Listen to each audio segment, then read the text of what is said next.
ಇಂದಿನಿಂದ ವಿಧಾನ ಮಂಡಲ ಮುಂಗಾರು ಅಧಿವೇಶನ ಆರಂಭವಾಗಲಿದೆ. ಆಡಳಿತ ವಿಪಕ್ಷಗಳ ಕೋಲಾಹಲಕ್ಕೆ ಕಲಾಪ ಸಾಕ್ಷಿಯಾಗಲಿದೆ. ಇವತ್ತಿನಿಂದ ವಿಧಾನ ಮಂಡಲ ಮುಂಗಾರು ಅಧಿವೇಶನ ಆರಂಭ ಆಗ್ತಾ ಇದೆ.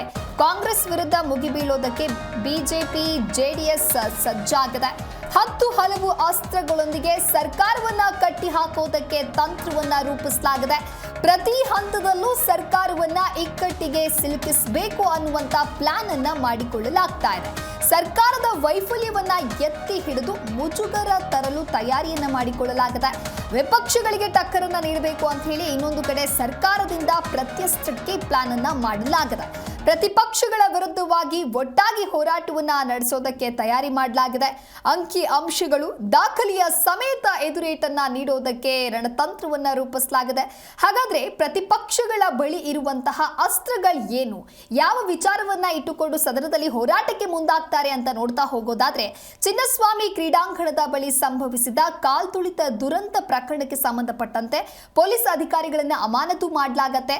ಆ ಪೊಲೀಸ್ ಅಧಿಕಾರಿಗಳನ್ನ ಅಮಾನತು ಮಾಡಿದ ನಂತರದಲ್ಲಿ ಅಂದ್ರೆ ಮರುನೇಮಕ ದ್ವಂದ್ವವಾಗಿ ಉಳಿದಿದೆ. ಅದರಲ್ಲಿ ಯಾವುದೇ ರೀತಿಯಾದಂತಹ ಸ್ಪಷ್ಟ ನಿಲುವನ್ನ ತೆಗೆದುಕೊಂಡಿಲ್ಲ ಅನ್ನುವಂತ ವಿಚಾರಕ್ಕೆ ಸಂಬಂಧಪಟ್ಟಂತೆ ಇಲ್ಲಿ ತನಿಖೆ ಆಗಬಹುದು, ಅಂದ್ರೆ ಮಾತನಾಡಬಹುದು, ಚರ್ಚೆ ಆಗಬಹುದು. ರಾಜ್ಯದಲ್ಲಿ ರಸಗೊಬ್ಬರ ಅಭಾವದಿಂದಾಗಿ ರೈತರ ಆಕ್ರೋಶ ಬಹಳಷ್ಟು ಹೆಚ್ಚಾಗ್ತಾ ಇದೆ. ದಿನೇ ದಿನೇ ರಸಗೊಬ್ಬರ ಪೂರೈಕೆ ಆಗ್ತಾ ಇಲ್ಲ ಅನ್ನುವಂತ ಆರೋಪಗಳು ಕೇಳಿ ಬರ್ತಾ ಇದೆ. ಈ ವಿಚಾರವೂ ಕೂಡ ಪ್ರಸ್ತಾಪವನ್ನ ಮಾಡಬೇಕು ಅಂತ ಹೇಳಿ ಕೆಲವೊಂದಿಷ್ಟು ಅಸ್ತ್ರಗಳನ್ನ ಪ್ರಯೋಗ ಮಾಡಲಾಗ್ತಾ ಇದೆ. ಕಾನೂನು ಸುವ್ಯವಸ್ಥೆ ಹದಗೆಟ್ಟಿದೆ ಅನ್ನುವಂತಹ ಆರೋಪ, ಪ್ರತಿಪಕ್ಷಗಳ ಶಾಸಕರಿಗೆ ಅನುದಾನ ತಾರತಮ್ಯ ಮಾಡಿರುವಂತಹ ವಿಚಾರ ಆಗಿರಬಹುದು.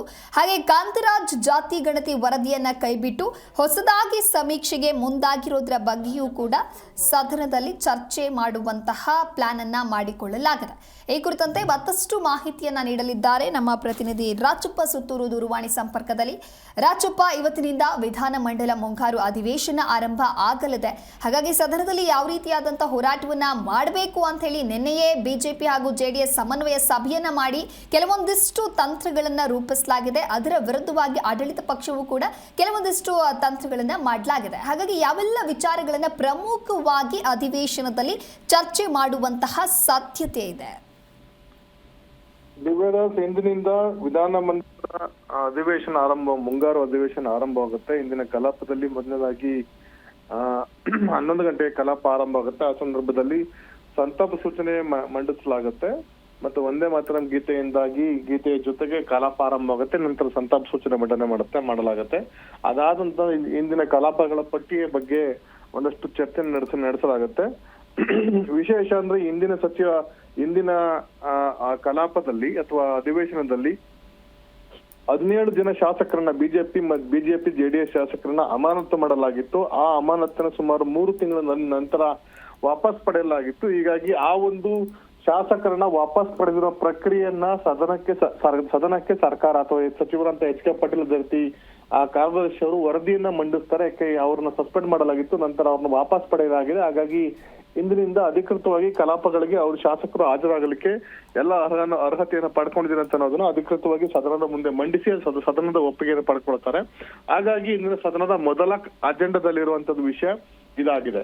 ಇದಾದ ನಂತರ ಬಿಜೆಪಿ ಮತ್ತು ಜೆಡಿಎಸ್ ಶಾಸಕರುಗಳು ಯಾವೆಲ್ಲ ವಿಷಯಗಳು ಚರ್ಚೆ ಮಾಡ್ತಾರೆ ಅಂತ ಅನ್ನೋದು ಸಹ ರಾಜ್ಯ ಸರ್ಕಾರಕ್ಕೆ ಇನ್ನು ದೊಡ್ಡ ಸವಾಲಾಗಿ ಪರಿಣಮಿಸಿದೆ. ಹಿಂದೆ ನಡೆದಂತಹ ಚಿನ್ನಸ್ವಾಮಿ ಕಾಲ್ತುಳಿತ ಪ್ರಕರಣ ಇರ್ಬೋದು, ಅಥವಾ ಇತ್ತೀಚೆಗೆ ನಡೆತಿರುವಂತಹ ಧರ್ಮಸ್ಥಳ SIT ಪ್ರಕರಣ ಇರ್ಬೋದು, ಜಾತಿ ಜನಗಣತಿ ಇರ್ಬೋದು, SCP TSP ಅನುದಾನವನ್ನ ಬೇರೆಯವರಿಗೆ ಡೈವರ್ಟ್ ಮಾಡಿರೋ ಪ್ರಕರಣ ಇರ್ಬೋದು, ಅಥವಾ SCP TSP ಅನುದಾನವನ್ನ ಗ್ಯಾರಂಟಿಗೆ ದುರ್ಬಳಕೆ ಮಾಡ್ಕೊಂಡಿರೋ ಪ್ರಕರಣ, ಬಿಜೆಪಿ ಮತ್ತು ಜೆಡಿಎಸ್ ಶಾಸಕರಿಗೆ ಅನುದಾನ ಕೊಡದೇ ಇರುವಂತದ್ದು, ಕಾಂಗ್ರೆಸ್ ಶಾಸಕರಿಗೆ ತಲಾ 50 ಕೋಟಿ ಅನುದಾನ ಕೊಟ್ಟಿರುವಂತ ವಿಚಾರ ಇರ್ಬೋದು, ರಾಜ್ಯದಲ್ಲಿ ಕಾನೂನು ಸುವ್ಯವಸ್ಥೆ ಹದಗೆಟ್ಟಿರುವಂತ ವಿಚಾರ ಇರ್ಬೋದು, ಮತ್ತು ಬಿಜೆಪಿ ಶಾಸಕರ ವಿರುದ್ಧ ನಿರಂತರವಾಗಿ FIR ದಾಖಲಿಸಿ ಶಾಸಕರ ಮನೋಸ್ಥೈರ್ಯವನ್ನ ಅಥವಾ ಅವರ ಒಂದು ಪಕ್ಷದ ಕಾರ್ಯಚಟುವಟಿಕೆಗಳನ್ನ ಕುಗ್ಗಿಸುವಂತ ಒಂದು ಕೆಲಸ ನಡೀತಿರುವಂತ ವಿಚಾರ ಇರ್ಬೋದು, ರಾಜ್ಯದಲ್ಲಿ ಅನುದಾನ ಕೊರತೆಯಿಂದ ಅಭಿವೃದ್ಧಿ ಕೆಲಸ ಕಾರ್ಯಗಳೇ ಕುಂಠಿತ ಆಗಿರೋದ್ ಬಗ್ಗೆ, ಅದೇ ರೀತಿ ಇತ್ತೀಚೆಗೆ ರಸಗೊಬ್ಬರದ ಏನು ರಾಜ್ಯಾದ್ಯಂತ ಉತ್ತಮ ಮಳೆ ಆಗ್ತದೆ, ರಸಗೊಬ್ಬರ ಕೊರತೆಯಿಂದ ರೈತರು ಮತ್ತು ಸಾರ್ವಜನಿಕರು ಏನು ಪ್ರತಿಭಟನೆ ನಡೆಸ್ತಾರೆ ಆ ಒಂದು ವಿಚಾರ ಇರ್ಬೋದು. ಈ ಎಲ್ಲ ವಿಚಾರಗಳನ್ನ ರಾಜ್ಯ ಸರ್ಕಾರದ ವಿರುದ್ಧ ಪ್ರಯೋಗಿಸಿ ಆ ಮೂಲಕ ರಾಜ್ಯ ಸರ್ಕಾರವನ್ನ ಕಟ್ಟಿ ಹಾಕ್ಲಿಕ್ಕೆ ಸರ್ಕಾರ ವೈಫಲ್ಯವನ್ನ ಸಾಧಿಸಿದೆ. ಅಭಿವೃದ್ಧಿ ಕೆಲಸ ಕಾರ್ಯಗಳು ಹಿನ್ನಡೆ ಆಗ್ತಾ ಇದೆ.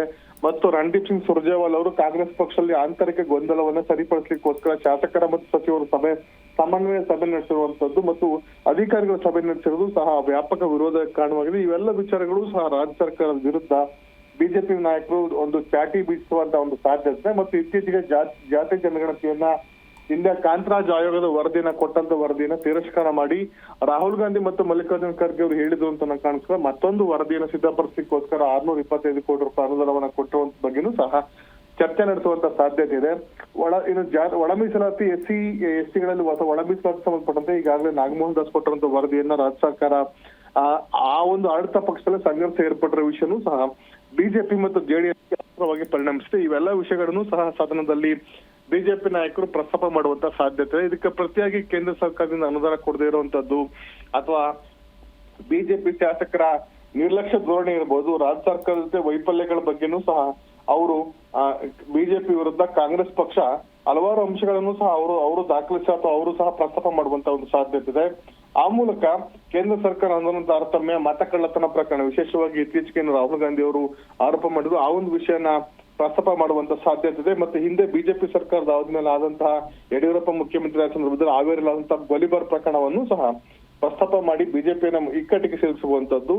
ರಾಜ್ಯದಲ್ಲಿ ಈ ಒಂದು ಗ್ಯಾರಂಟಿ ಯೋಜನೆಯಿಂದ ತಲಾದಾಯದಲ್ಲಿ ದೇಶದಲ್ಲಿ ನಂಬರ್ 1 ಹೆಚ್ಚಳ ಆಗಿರುವಂತದ್ ಬಗ್ಗೆ ಪ್ರಸ್ತಾಪ ಮಾಡುವ ಮೂಲಕ ಕಾಂಗ್ರೆಸ್ ಸರ್ಕಾರ ಏನು ಸಾಧನೆಯನ್ನ ಮಾಡಿದೆ ಅಂತ ಹೇಳೋದನ್ನ ಪ್ರಸ್ತಾಪ ಮಾಡುವಂತ ಸಾಧ್ಯತೆ ಇದೆ. ಇತ್ತೀಚೆಗೆ ಸುಧಾಕರ್ ಅವರು ಇಲ್ಲಿ ಚಿಕ್ಕಬಳ್ಳಾಪುರದಲ್ಲೊಬ್ಬರು ಡ್ರೈವರ್ ಒಂದು ಹಣವನ್ನ ಪಡೆಯಲಾಗಿದೆ ಅಂತ ಆತ್ಮಹತ್ಯೆ ಪ್ರಕರಣದಲ್ಲಿ ಉಲ್ಲೇಖ ಮಾಡಿ ಆತ್ಮಹತ್ಯೆಯನ್ನು ಮಾಡ್ಕೊಂಡಿದ್ರು. ಆ ಒಂದು ವಿಷಯನೂ ಸಹ ಸದನದಲ್ಲಿ ಪ್ರಸ್ತಾಪ ಮಾಡುವಂತ ಸಾಧ್ಯತೆ. ಒಟ್ಟಾರೆಯಾಗಿ ಬಿಜೆಪಿ ಮತ್ತು ಜೆಡಿಎಸ್ ನಾಯಕರುಗಳು ಸರ್ಕಾರದ ವಿರುದ್ಧ ಮುಗಿಬೀಳ್ಲಿಕ್ಕೆ ಸಿದ್ಧತೆ ನಡೆಸಿಕೊಂಡಿದ್ರೆ, ಕಾಂಗ್ರೆಸ್ ಅವರು ಈಗಾಗಲೇ ಆ ಒಂದು ಬಿಜೆಪಿ ಮತ್ತು ಜೆಡಿಎಸ್ ಶಾಸಕರ ಹೋರಾಟಕ್ಕೆ ಕೌಂಟರ್ ಕೊಡ್ಲಿಕ್ಕೂ ಸಹ ಸಿದ್ಧತೆ ನಡೆಸಿಕೊಂಡಿದ್ದಾರೆ. ಹೀಗಾಗಿ ಇಂದಿನಿಂದ ಸದನದ ಕಲಾಪಗಳು ಕಾವೇರುವಂತ ಸಾಧ್ಯತೆ ಇದೆ. ಮಳೆಗಾಲದ ಅಧಿವೇಶನದಲ್ಲೂ ಸಹ ಬಿಸಿಯಾಡುವಂತ ಸದನದ ಕಲಾಪಗಳಿಗೆ ಯಾವ ರೀತಿ ಬಿಜೆಪಿ ಮತ್ತು ಜೆಡಿಎಸ್ ಕಾಂಗ್ರೆಸ್ ನಾಯಕರಿಗೂ ಟಕ್ಕರ್ ಕೊಡ್ತಾರೆ ಅಂತ ಅನ್ನೋದನ್ನ ಕಾದ್ ನೋಡಬೇಕಾಗಿದೆ. ದಿವ್ಯದಾಸ್. ಓಕೆ, ಥ್ಯಾಂಕ್ ಯು ರಾಜಪ್ಪ ನಿಮ್ಮೆಲ್ಲ ಮಾಹಿತಿಗಾಗಿ.